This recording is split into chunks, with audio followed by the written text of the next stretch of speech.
Hey, everybody, it's Tommy Canale, and welcome back to Before the Lights podcast, the show that tells you how they made their mark. Today, we have not one, but two official biographers of Bob Crane.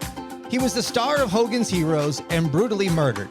They have authored the book, Bob Crane, The Definitive Biography. She has worked in the publishing industry since 1997 and is the primary author of the book, an editor who has also authored and published several articles and written many novels on Hogan's Heroes. She is Carol Ford. She has been a freelance writer and radio news journalist who resides in Australia. An actress that's in the banking and finance field, she is Linda Groundwater. Ladies, welcome to the show. How are you? Thank you so much for having us. We're terrific. Thank you, Tommy, very much for having us. Let's get going here. Bob Crane, the star of Hogan's Heroes, was murdered on June 29th, 1978 in Scottsdale, Arizona. We're going to get more into this murder as we get into the show, as it remains unsolved. But let's back up. He was born in Waterbury, Connecticut before the Great Depression as a middle-class kid who became a star. He had careers in radio and entertainment. I don't care which lady wants to take this, Linda or Carol, but explain to me and my listeners Bob Crane's personality. Oh, Bob Crane's personality. How much time have you got? Yeah. Bob was just adored by so many people, and a great many of those people were from his school years, his growing up years, and in Stamford, Connecticut. He was born in Waterbury, as you said, but he really grew up in Stamford, which is a neighboring town, and that is where he really learned how to play the drums. He became very much he was exposed to the drums at a young age, around the age of 11 years old, 10 or 11 years old. And from watching Gene Krupa at the 1939 World's Fair in New York, he just was hooked. And so everything became about the drums. And from that moment on, he was, what people would call a flashy drummer, but he was certainly somebody that his school friends, his school classmates, people who knew of him as the head drummer for his jazz band while he was in school and then after graduation. His drums went with him everywhere he went, and that really personified his personality, because Bob was always smiling, always cracking the jokes, always trying to make people laugh. But he was, if a joke he told might have insulted somebody, and if it did, he felt really bad about it, and he would carry that with him. So that added to his personality throughout his whole life. Just as his drums went with him throughout his whole life, so did this idea of learning and getting to read people and knowing what they would like in as far as his show business and what maybe would not work out so well. And so that really starts at a very young age, from drums to radio and then into his acting career. Wouldn't you say, Linda? Oh, yes, I agree. And the thing is that Bob, when I said before, how much time have you got? I was kidding, but but really, like everybody else, he was quite multifaceted. So he was very serious about his work, but he was also very lighthearted about the approach, as in when he was working to be able to keep people happy. He was a bit of a people pleaser, but he was very very giving on set, according to most of the people that we spoke with, and very pleasant to work with. But he was it could be a bit of a klutz and a bit clueless about certain things. And I'm thinking of certain stories from his family, and he was, but he was not Colonel Hogan. And I think that's a big part of it as well, is that so many people looked at him in this iconic character and said, that's it, he's just playing himself. But what he was playing the character that he played. He played Bob Crane. You got a certain picture of Bob Crane when he was out in public, but that's not who he was when he was private. He was a talented musician, a genius in radio, a sharp-witted comedian, a gifted actor, a loving father, And after high school, he worked at a jewelry store and was in the National Guard for a couple of years. As you guys said, he was a big fan of music. He formed bands in his neighborhood, but this all leads to a career in radio. But it didn't just happen overnight because he had many rejections and he kept trying to get a job and trying to get a job. It was finally offered a job in 1950 at WLEA in Hornell, New York. Ladies, how did he finally land this job? Oh, this one's mine. This is one of my favorite stories. Bob had been applying for radio jobs since his honeymoon. I mean, he went to the Poconos with his first wife, Anne, on their honeymoon, and he went to radio stations there to try and get in. So it was something that Bob was quite driven, and if he wanted something, he was going to try his darndest to get it and not take no for an answer. And eventually, he got a call from WLEA where he had sent an air check tape, and they said, "Come on down, we have a job and we'd like to see you." So Bob left his wife down in Connecticut, and he drove down in this rickety old jalopy, as his cousin called it, and it broke down halfway there, and he ended up having to get a lift on a hay wagon, and showed up at WLEA in Hornell with, hay sticking out of his suit and smelling a little bit like manure but he was not going to miss this appointment. And he said, "I'm here." And they said, "Terrific. We'd love to hire you." And he said, "When do I go on the air?" And they said, "What do you mean go on the air? We need a maintenance man." And you know what? He took the job anyway, because he just wanted to be there. And very shortly after he arrived, there was an opening for an air personality, and Bob grabbed it. And it was such a small station that he could learn and practice and experiment with all kinds of things. And Bob said throughout his life that his radio work was given to him pretty much by accident. He had 3 radio jobs that would be considered very significant. And he got this one because they were looking for somebody to push him up. He got another one because when they played his air check tape, it played very slow. And they thought he had this deep and beautiful broadcasting voice. And he got there and he talked like this because Bob could talk a mile a minute and he could talk 3 octaves up and whatnot. And they said, "Oh, well, that's not the voice we thought we had." But they gave it to him anyway. And he got another job because he didn't drink. And the person he was replacing had a bit of a problem. So radio, although it became something that Bob absolutely excelled at and became known as a genius at and quite an innovator and well before his time, his breaks started just by sheer serendipity. It always seems like in those days, the people I interview, they landed their first job by sheer luck. Something happened, right place, right time. Hey, go call this guy. Hey, go stop by, see this person. And it launched their career. Bob spent 15 years in the radio industry, and after time in Connecticut, moved to LA in 1956 and started his show in CBS radio. He became known as one of the premier celebrity interviewers and had over 3,000 of them that include just a few names, people: Betty Davis, Marilyn Monroe, Jane Mansfield, George Hamilton, Bobby Darin, and even Natalie Wood. He was a man of 1,000 voices in his impersonations. His show was dubbed the wildest, funniest morning show on the radio. It was unrehearsed. But ladies, was he the first real shock jock?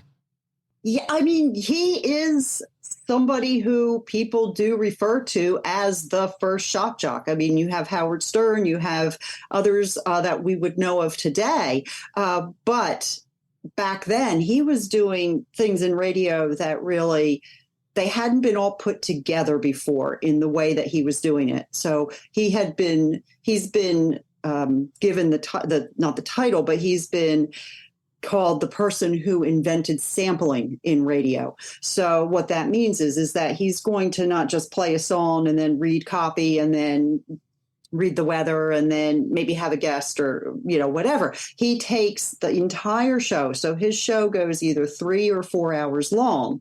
And something that you hear at 8 o'clock in the morning, you're going to hear again at 9:30, but in a different way. And what that means is he's just stringing that whole thing along. He is playing his drums. He had a drum set in his studio. But perhaps the most significant thing that he was doing, in addition to his celebrity interviews, which came along a little bit later, he was doing both voice impersonations, sound effects, as well as what he called enhancing the commercials. And so sometimes people would say he messed with the commercials sometimes, but he liked to refer to it as enhancing the commercials. And I like to tell people that if you watch the Super Bowl, even if your team's, if your team isn't playing, but you want to watch the Super Bowl anyway, because you want to see the commercials, right? Well, he was kind of taking it to the next level. And so he was taking the spot that the advertiser was paying for, and he was interacting with it, and he was making kind of a sport with it and making it funny. One of the commercials that he did was actually back in Bridgeport before he got out to LA. So you have to remember that all of this is building. When he first is at WLEA, which is a smaller station, it's not unionized, he is doing things that he's allowed to do there that he wasn't allowed to do, that he wouldn't have been allowed to do at another radio station that was unionized, which he got special dispensation for at KNX when they went into big contract negotiations before he actually was hired. But in Bridgeport, Connecticut at WICC, one of the first commercials that he was kind of enhancing or messing with was a sub shop, a hoagie shop, or a grinder shop, depending on where you live in the country. We call them hoagies here in Philadelphia. I don't know where everybody else is, but up in Connecticut, they call them grinders. And so he was to read this copy about how there were these specialty sandwiches. And so he's going on and he's reading, and it's, I want you to, go down to Jim's, grinder shop, and the specialty sandwiches this week are going to have ham and cheese and bacon and lettuce and sticks and rocks and bits of concrete and maybe some dirt and rocks and worms. And so right away, people are thinking, oh my gosh, what is it? What is going in these sandwiches? The owner of the shop calls the general manager at WICC and goes, what is this guy doing? Get him off the air, get rid of him. He's terrible. He's ruining my business. Because this is the most important thing. When you buy advertising, this is something that is very important to the person who's buying the advertising. And if Bob's making fun of it, that's a huge no-no. So the general manager calls him in, reams him out, says, that's it, no more. But within about a half hour or an hour, the sandwich shop calls him back and says, cancel that order, cancel it. I have never been so busy in my life. The line is just out the door, around the block, down the street, because everybody wants to see what is actually in these specialty sandwiches. And am I really putting rocks and dirt in them? And of course I'm not, but they want it got their attention. And so Bob learned how to incorporate those kinds of things into his commercials. So that by the time he gets to KNX, he is doing all kinds of things. He's pre-recording his own voice, doing, as you said, he was known as radio's man of 1,000 voices, not to be confused with Mel Blanc, who's just the man of 1,000 voices. But he did all of these impersonations, and he would interact with them, and he would be splicing these commercials all over the place. And if you listen to any of those commercials, you would hear how he's able to interact and do all of those things, which made Bob's show extremely popular. It was not the most widely listened to, because there was one guy who, Dick Whittinghill over at KMPC, who beat him out in the ratings. But Bob certainly did have the thumbprint on the industry, the entertainment industry. And so when he starts doing the celebrity interviews, he's kind of doing the type of interviews where you would see like as a roast in today's world. And they clamored for it. There were only a few who didn't understand it, but most of them loved it. And this now paves the way for him to break into an acting career, which it was his next step into the business. If I can just add to that it's when you think in terms of radio, in the United States particularly, because it's certainly not like that down here in Australia, is you have however many dozens of radio stations on the dial, and all within one small area. So I grew up in the outer, I grew up near Cape Cod. So we got all the Boston stations, we got all the Providence stations, we got a couple of Connecticut stations. You could have 15 or 20 stations to choose from going up and down the dial. And it's important to note that Bob, in his one small, well, I mean, it was a large station, but a WICC, Bob had an unheard of 65% market share when he was on the air. 65%.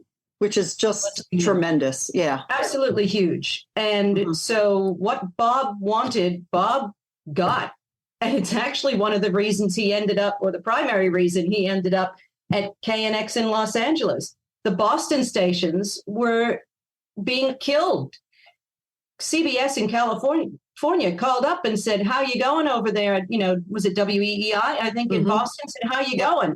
And they said, "Crane's killing us. He's down in Stamford, Connecticut, and we don't have a look in." Or Bridgeport, sorry, and we don't have a look in. We can't get in. 65%. Would you please get rid of this guy? And they tried to bring him into Boston, and he said, "No, I don't want to go to Boston." And they tried to bring him into other areas, and he did not want to go. And he really wanted to go to New York, but he wasn't being offered New York. But they did offer him California, and they offered him California with several conditions that he found satisfactory to himself. And in he went. And the other thing he did that we can get into later, but I'm sure Carol would agree, that was very different, was radio in those days. I mean, radio, when I was in it, you'd sit behind the microphone and you play all your own records, and you run all your own ads, and you stick the card in, or you put the LP on, and off you go. Well, in those days, that's a unionized station. Disc jockeys didn't touch a record. No, not at all. Bob got permission. Well, he made it a condition of his entry into KNX. He needed to touch records. He created his own horseshoe-shaped 6-turntable setup, because the way Bob worked in using the sampling and playing with the ads and whatnot, he needed to be able to, on a moment's notice, grab a record and toss it down and have a sound come out that he wanted. And he did work with his engineer, but he needed the extra person. He couldn't just have an engineer do what he wanted to do. His mind worked so fast that although he had an idea of what he wanted to do, if something just struck him, people have said to us they have never, ever seen another person who could reach up to a rack of hundreds of records and literally pull the first one out, being exactly what he wanted, and put it on the turntable and have it exactly where he wanted it to be on that record within seconds. And an engineer doing that would not make Bob's show what it was. So in that way, he was also quite the pioneer. And in regards to the shock jock idea too, the difference between Bob and today's shock jocks is he doesn't set out to offend. It was really important to Bob, and this is a part of his personality, as Carol said, all the way through. He did not want to offend anyone. He might go too far occasionally, and if you listen to some of the older broadcasts, even I think with Pat Boone, I think there's a couple of comments about certain ethnic groups that you just kind of cringe now, but of course in those days was not, quote unquote, nothing. If he had thought that he was offending someone, that would have been awful for him.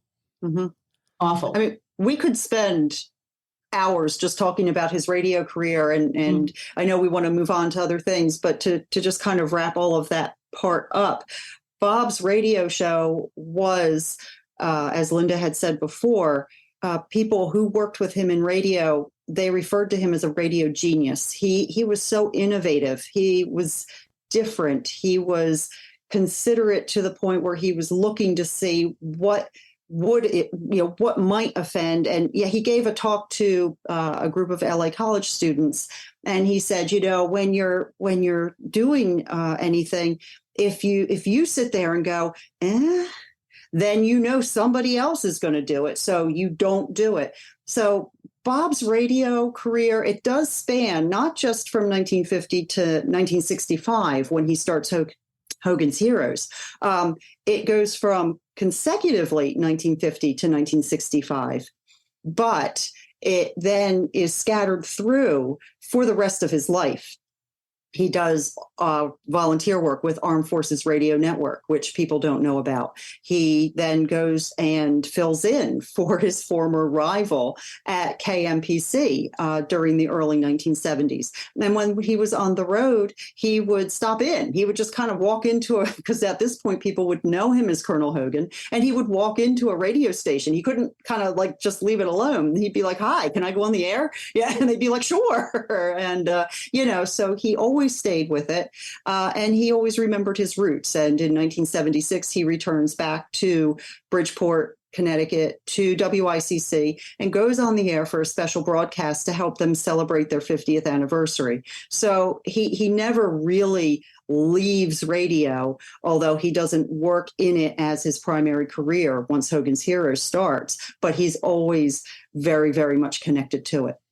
Listeners, go to vote4 bobcrane.org to get more information on radio career, a lot about Bob Crane. You can even get some clips of him on the radio. Tell me, how was he approached for Hogan's Heroes, and what was his feelings about landing this job? Oh, okay. So in a nutshell, Bob was working on the Donna Reed Show. He was there for 2 years. He was also working consecutively at KNX. So he was doing both radio and the Donna Reed Show at the same time. After about 2 years on the Donna Reed Show, he feels he becomes, he's kind of bored with the premise. He is very appreciative of the opportunity, but he wants to do other things. And so he leaves the Donna Reed Show on good terms, despite what some reports say. He did leave on good terms and was actually friends with both Donna Reed and her husband, Tony Owen, who wished him very, very much good luck on Hogan's Heroes. So as soon as he leaves, he starts becoming inundated with offers for other TV shows, including Please Don't Eat the Daisies, My Mother the Car. There was one that I don't think ever got made, but it was a picture of General Custer hanging on the wall that talked, and he went, "Are you kidding me? Absolutely not." And then he has a chance meeting with one of the producers who says, "Hey, they're producing this World War II sitcom that takes place in Nazi Germany. Why don't you go over and talk to them?" And he went, "Comedy about the Nazis? I'm not really sure about that." But they said, no, go over, give them a call and see what they have to say. So he does. And he gets in touch with Bernard Fine, and they talk. And he thinks it's interesting. He likes the idea of having the prisoners not be confined to the prison camp, that they're actually going to be part of the underground. They're going to be part of the espionage, and they can come and go as they please. So he really likes that idea. He did test for the role. He also tested, in addition to Bob, this is a whole different discussion, but I will say that Richard Dawson also tested for the role of Colonel Hogan, which he obviously did not get. He was not angry that he did not get it, and he absolutely agreed that if he had gotten the role, that the show would have ended after 3 episodes because it was not geared to the type of actor that he was, and also his British heritage. They were looking for an all-American type person because it was an American television show. So Bob then did a screen test with Werner Klemperer, and the two of them just clicked. They were just right out of the gate. The chemistry was there, and everybody loved them both in their roles. So the cast becomes, completed. Everybody gets into their, roles for the pilot episode. They film the pilot. And after that, Bob says, I am still a little bit concerned. We're talking Nazis. It's only 20 years after the war. I want to be sure that we're not going to offend anybody.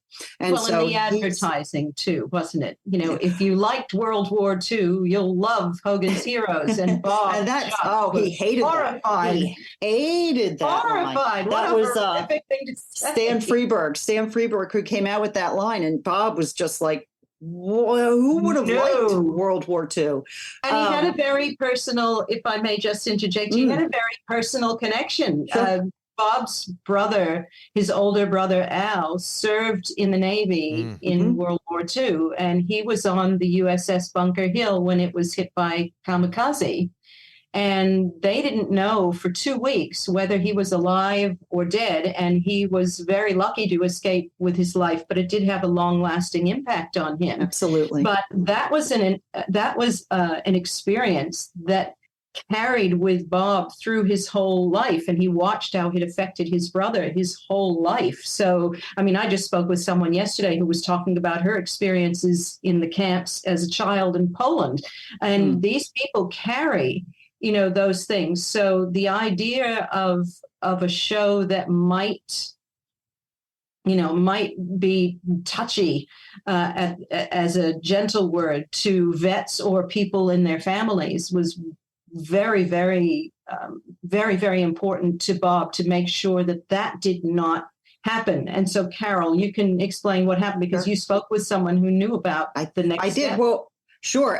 And so I believe it was Bob's cousin Jim Senich who told us about it to begin with. And so what Bob did was he insisted that a trailer, which I later found out was the pilot without the laugh track, that a trailer be sent to veterans groups in the Midwest for them to screen it, because he wanted to be sure. He wanted their feedback. If this was going to insult them or offend them, he wanted no part of it.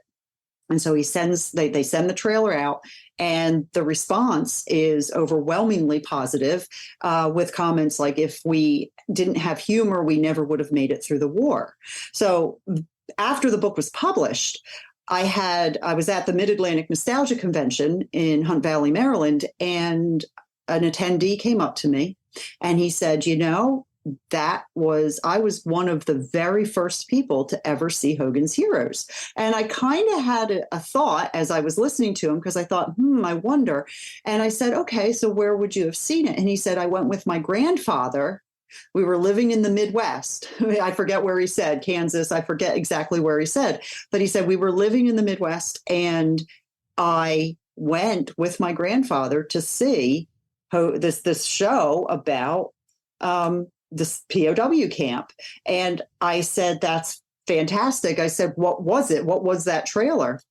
And he said it was the pilot episode minus the laugh track. And so between Bob's cousin Jim and just a person who loves the show, who actually went and saw it with his grandfather as a veteran in one of those groups, to rate the show and give feedback on the show, that speaks volumes about who Bob Crane was, because he really wanted people to not hurt or not be offended or not feel bad. And he didn't want to be a part of any of an ill will or an ill feeling from anybody else. And so with that, the show it goes forward. It gets picked up by CBS, and it premieres on September 17th, 1965.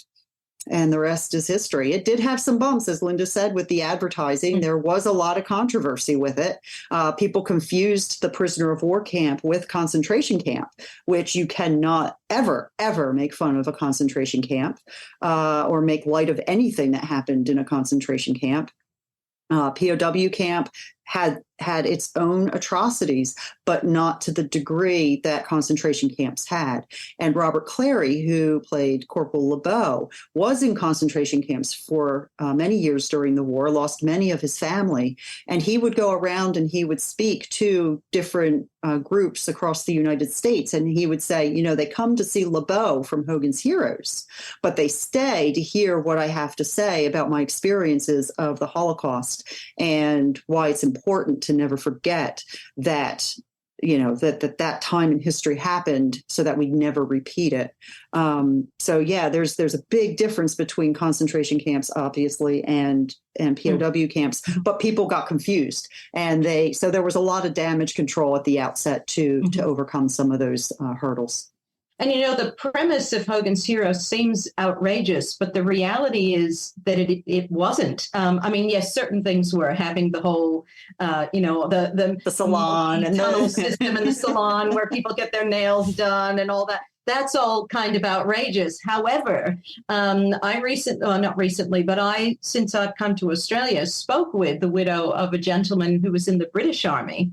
And he wrote a book called A Touch of Sabotage, which, if you can find it, can't recommend more highly.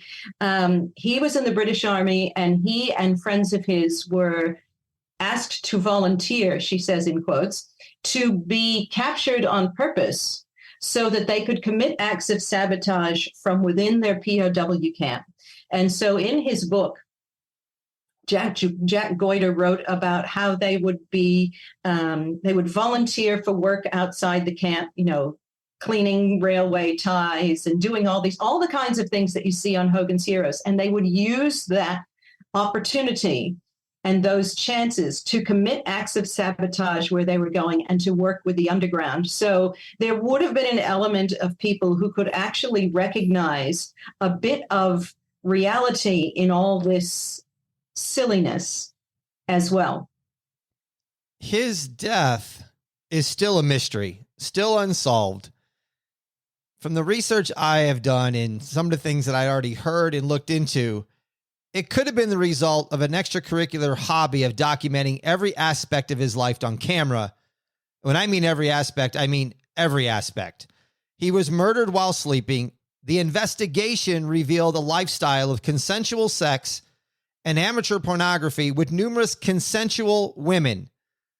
The weapon was said to be a camera tripod, possibly. He had an electrical cord tied around his neck. The suspect was a friend of his, John Henry Carpenter. He was tried and acquitted. They did find blood smears that matched Bob Crane's that were found in John's car. My question is, ladies, who else could have done this? It's a long list. Yeah. It could be a jealous husband. It could be there was talk about the mob, although that seems completely out of the picture. Yeah. It could be John Carpenter. There are his oldest son, Bobby, insists that it was his stepmother, Bob's second wife, but she's 5 foot nothing and was in another state at the time. There are about 6 or 7 different conspiracy theories, but in the end, no one really knows except the person who did it. And even Bob wouldn't have known because they said he was asleep. So I was going to say, by the description of what had happened and what the police have documented, even though there was no homicide division in 1978, nor was there DNA, but what they've documented almost seems to me like it had to be somebody that had a little bit of strength to them, a little bit of muscle to them to do what they did to Bob. Absolutely. Yes. They did say it could not have been a woman. The forensics showed, arcs of blood on the ceiling and the walls and whatnot, would show that this was done with great force, and a kind of force that a small person couldn't have managed. Also, it was very personal. So it would seem very unlikely that it was someone that just randomly came in and did not have some kind of visceral hate, whether that be person to person or whether that be through a third party, as in there was talk about it being, for instance, Victoria Berry Wells, someone said Victoria herself, which is ridiculous, or her husband, for instance, which if it was her husband, it would have been because he hated what kind of relationship they had or what. So like that kind of personal connection, or someone very, very connected directly with Bob. The cord that you talked about being tied around his neck, that was done after he died. It was symbolic. It was symbolic. So someone had a very personal connection with him. But they made such a mess of the crime scene. Yes.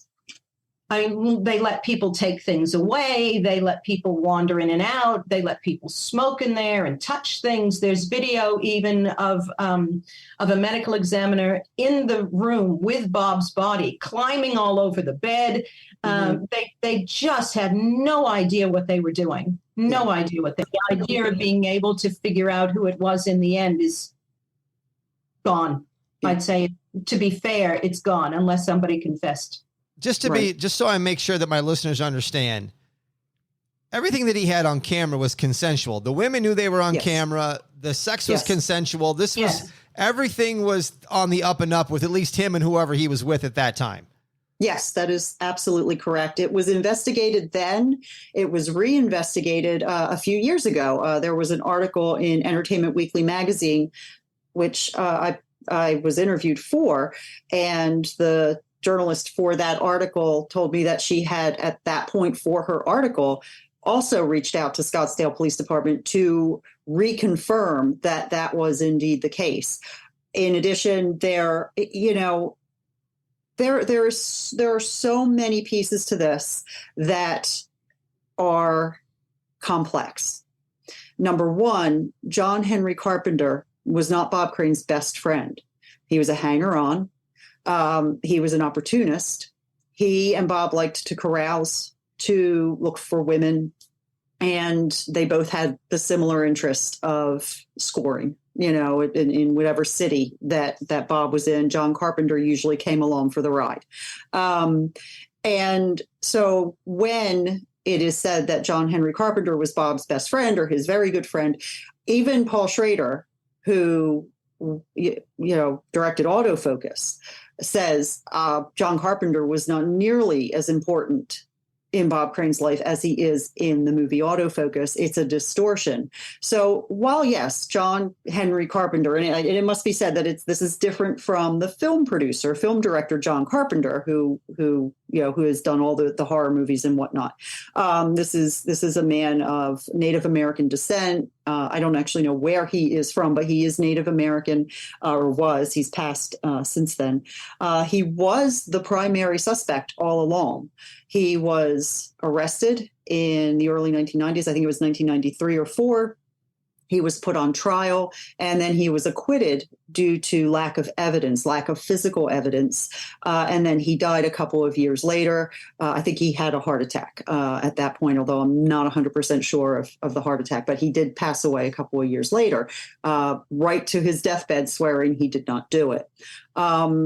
John Henry Carpenter, whether he did it or not, is a perfect scapegoat because he's this guy that was just a hanger-on. But whether he did it or not, it's never been proven. Some people believe wholeheartedly that he was. That is the police's number one prime suspect, and that is who they firmly believe did it, although they cannot prove it. As for others who, as Linda has mentioned, there is a long laundry list, but it's really of them at this point in time. And the crime scene was so, terribly handled that the evidence what evidence they did have deteriorated or it was compromised. Bob absolutely was not having any relations with anybody other than adult consensual women who knew that they were being photographed or videotaped. And in fact, and I'll bring this up because it is important. Bob's younger son, Scott Crane, who was his son, who is his son, he's still alive. Who is his son from his second, from his second wife. I just had dinner with him. But Scott is Bob's second son from his second marriage to Patricia Olson, who played Hilda on Hogan's Heroes. And around the time that Autofocus came out, Scott and his mom were very much against the film, saying this is not who my dad was. This is not who Bob Crane was. And to come back at some of the people who were saying that Bob was forcing women, he released some of the pornography on his website. He was selling it for $3.75 for a download, which he had to do because you're not allowed legally to just give that away. But what he was doing was that he was trying to show people that these women were performing for the camera. They were all in. They knew where the camera was. This is not, 2023 where we've got little, tiny little pinhole cameras that are secretly recording people. If you've looked at the crime scene photos, you'll see the camera setup right in the middle of the living room with tapes and wires everywhere. You knew what he was into. You knew that if you didn't know before you walked into the apartment, you knew the minute you walked into it because the whole setup was that way. So women who, that these women knew they were performing.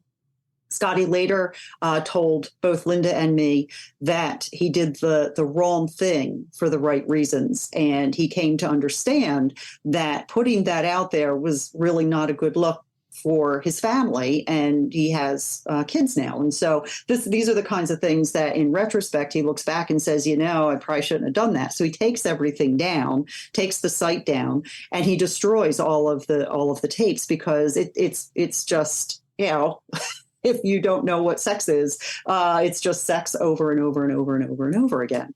And so it was just nothing. He told me, he said, I've lost a lot of treasures because, as you alluded to before, Tommy, is that Bob was recording everything. So in Bob's mind, it's just another part of his day. He's recording his dinner conversations, and he's recording, he goes and he, goes to the dentist and he records, that he puts everything in. He chronicles every single piece of his life. It's an OCD thing almost. And sex just happens to be a part of it. And so as he's going through and you think that there's this whole massive amount of just pornography. What it is, it's just a smaller piece of a much larger pie where you're going through. And if you're also recording birthday parties and Christmas and vacations and dinner conversations and trips to the dentist and, going here, there, and everywhere, he carried that camera with him, an audio recorder with him everywhere he went. It's just a part of his life that he is saying, well, tonight this happened, and now we're going to go and have birthday, later on. And like Scotty says, I've lost a lot of treasures, but I have my memories, and those tapes don't, what's interspersed in between all of the good things wasn't worth going through and weeding it all out. So he got rid of all of them. So for when people say, and they think they're being funny, ha ha ha, who has the tapes? Well, they're gone. They're all gone. If it was today, he'd be a millionaire for being a social media influencer. Because if he just filmed everything part of his life, he'd have this big following of people wanting to know what he was doing and where he was followers. at. Yeah, easy. Followers. Yeah. They better like hearing about the trip to the dentist and the dinner and right. It's ridiculously pedantic about his chronicling and as Carol said, the sex was really just a part of it, and literally probably about 5% of what he recorded. Mm-hmm. So when people think, and we are talking hundreds of women, and we have this argument on social media all the time because one of the things Carol and I end up having to do a lot is, or find ourselves feeling the need to do a lot, is we watch when certain anniversaries come, birthdays, death anniversaries. His name gets mentioned and people go, oh, look at that sex addict. I wish my wife had that kind of addiction. Ha, ha, ha. And then someone says, no, he was a pervert, or he did things without people knowing, or, and we have to go in and remind people of reality. And one person came at us and said, this was just the addiction thing. That's just them saying it's an excuse to cheat on his wife. You want to cheat on your wife, you find one woman. You don't find hundreds. That's not that's not an cheating on your wife. That's a problem. Yeah, that's an addiction. Mm-hmm. And that's a problem. And speaking of problems, that film was a problem because the film Autofocus, which came out in the early 2000s, concreted a lot of misinformation into people's head as fact, because they used his name and they used situations about him, and then they made stuff up. And the director admitted fully that he made stuff up because nobody's life is really that interesting. So if we just went and told you about Bob the good guy, it wouldn't sell. And so they made stuff up about him, and it stuck as and some things that we were able to very definitively show as being untrue are documented in that film as fact. And people will say to us, do your research. We're like, trust me, 12 years, we did it. We know the truth. We know the truth. Trust me, we've done the research. Maybe you need to listen to us, but people want to know what they want to know, and it's always, and it's tall poppy syndrome, which is quite big, particularly in Australia and in England, but everywhere, really. You want to be able to look down on someone. You want to feel better than someone. And it's much easier to look at someone and say, look at you and how horrible you are, instead of really understanding all the nuances of it. And back in the 70s, no one really understood sex addiction. Even now, people just go, sex, and they act like 12-year-olds, where, if someone said, I'm addicted to cocaine, they would say, oh my goodness, isn't that awful? You need help. Someone says, I'm addicted to sex, they giggle and like they're in a schoolroom. It's something that's still, there's a stigma. There's a stigma to it. I was going to say Pee Wee Herman, but Paul Rubens recently passed away, and he got a pass. Yeah, he did get a pass. He got a big pass when he passed away. Bob didn't get that pass. No. Bob never gets that pass because he was looked up to as a hero because of Hogan's heroes. Bob was really looked up to as that Colonel Hogan. So he didn't get that pass as being the guy who had a problem. And as a murder victim, he really needed to at least have the dignity of being given the benefit of the doubt.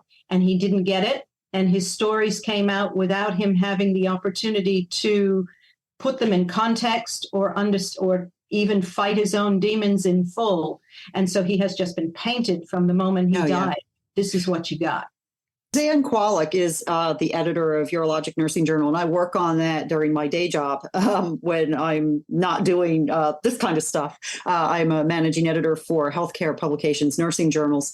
And Suzanne Kwolek, she read the pieces of Bob's addiction. I let her look through them because she is an expert on men's sexual health. And the quote that she gave us is this, and I think it's really powerful because this is true for anybody who is fighting addiction, but specifically sexual addiction, and maybe even more so male sexual addiction, because she's coming at it from a men's sexual health perspective. She says, society looks in on the private world of sexuality and deems something abnormal, while the man does not automatically identify his behavior as illness or disease. And I think that that's really a powerful quote. And it leads us to the next part, which is also very important to talk about, is that Bob was seeking help for his addiction. He came to understand it as an addiction. He was talking with the counselor who was a minister. He knew him from the Windmill Dinner Theater chain. He knew him as just Ed Beck, but he did not know that he was actually a minister and worked in addiction counseling. Reverend Beck he was not a specialized addiction counselor for sexual addiction, but he had conversations with Bob when Bob was looking for outreach, when he was trying to reach out to somebody. Reverend Beck was part of a larger movement, a larger effort with the United Church of Christ, in that he was going to the different theaters where the actors were coming in to perform during their dinner theater runs. And Reverend Beck was just there. He was just signing the paycheck. He was just opening the theater. He wasn't doing anything other than, doing theater support work until the time came when one of the actors might need to unload, might need to talk something through. And in that case, then he became known as Reverend Beck. And Bob had no idea that he was a minister. People generally didn't. And so he started talking with Reverend Beck, and Reverend Beck gave us 3 very solid interviews where he talked about how he and Bob discussed this, and that Bob realized that he had, gotten in over his head, and that this is something that had hurt his personal life. It was affecting his career, and it was now hurting his children because his children were asking questions that he couldn't answer honestly and still call himself a good father. And if there was anything that he prided himself on, it was that he wanted to be a good father. And so through Reverend Beck, he was looking into getting the help he needed. He was going to leave Scottsdale and he was going to go home to Los Angeles, and he was going to meet up with and get started to get counseling with a counselor who specialized in sexual addiction, and he never made it home. And so what you have is a tragedy on top of the murder itself, is that you have someone who is starting to take those baby steps into recovery, and only gets a tiny little way down the path. Whereas today we would be supportive. We would look at anybody who was recognizing themselves for any addiction that they might be struggling with and say, we are rallying around you, because if people love nothing else, they love a comeback story. Look at Macaulay Culkin.